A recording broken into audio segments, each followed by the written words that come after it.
We got some very brilliant insights from our jobs to be done interview.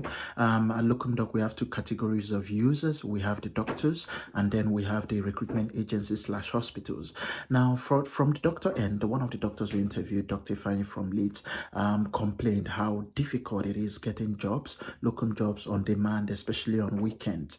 And personally, that was not new because I've also experienced it myself. But the key insight we got that changed everything for us was from the recruitment agencies. And we interviewed quite a number of them. And what we found out was shocking. Most of the hospitals actually pay these agencies at the end of the month.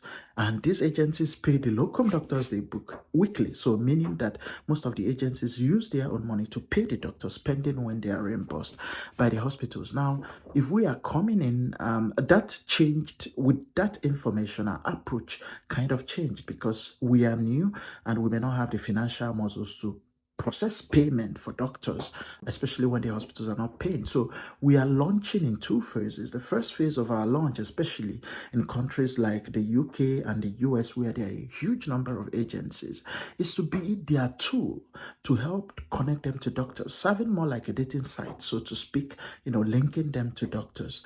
And then when we are strong, where we have enough doctors in the system, enough agencies in the system, we can then help process payment and keep it still very beneficial to the agencies.